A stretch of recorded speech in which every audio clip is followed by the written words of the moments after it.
If you're a normal person, you just clicked on this video thinking, what is this guy talking about? You know, why is this guy so aggressive? Let me explain through a story, but I'm going to tell that story upstairs because I don't want to do the whole video downstairs.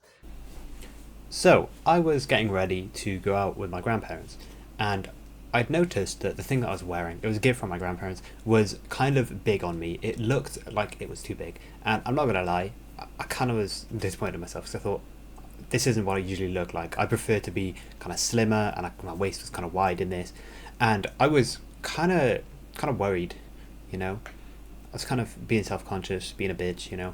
So I went downstairs and I told my mum, I'm gonna be completely honest with you. I went to my mum. I kind of look bulky, don't I? I kind of just look big in this, and she said to me, "No, you look fine. You know, you look great as always." And I thought to myself, that's just my mum doing mum things, saying, "Oh, you always look great. You're always handsome young man," and things like that.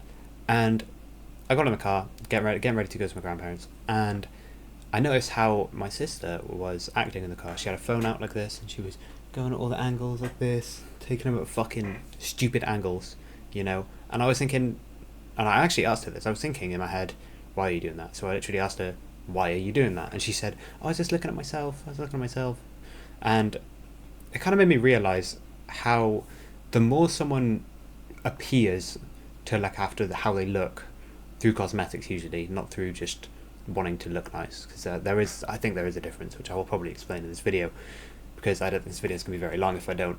The difference between cosmetic insecurity and just wanting to look nice, there is a difference. When we were driving, I noticed she was always editing her hair, you know, making sure everything looked nice. We were going to a pub, by the way. We were going to a pub, and I saw this guy on the street. He's a bit of a boy. I'm not gonna lie. He's a bit of a boy. A bit chubby, you know, a bit chubby.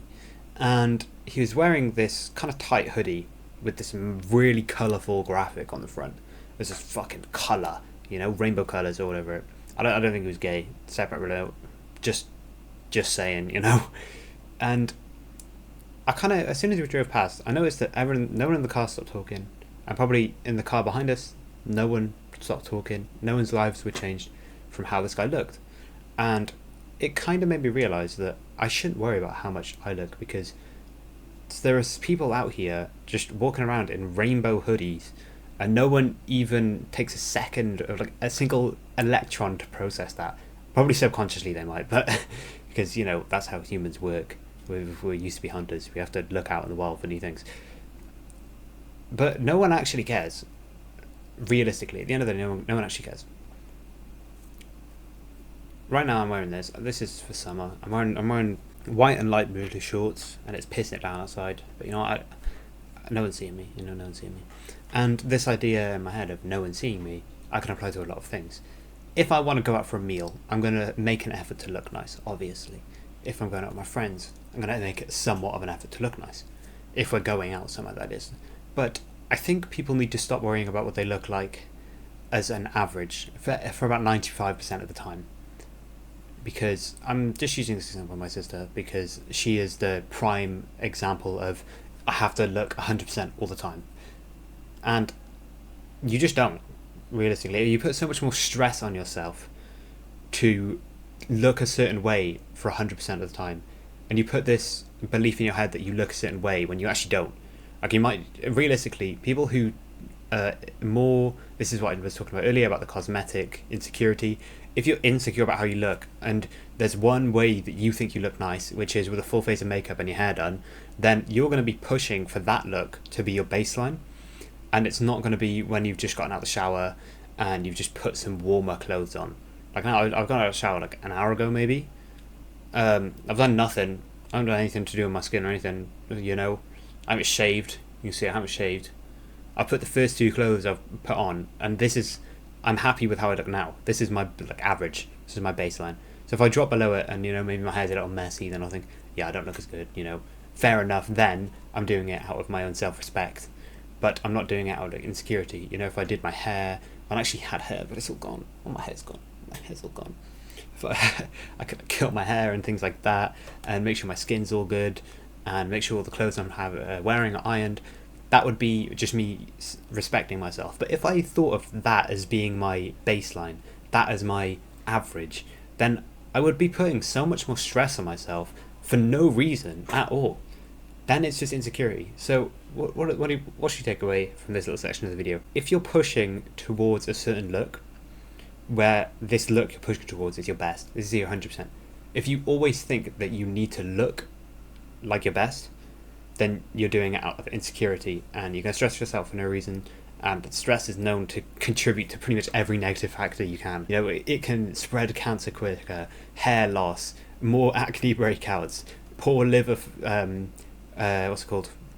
Poorer breakdowns in your liver and your stomach, and you won't your digestive system's going to get fucked because of your stress.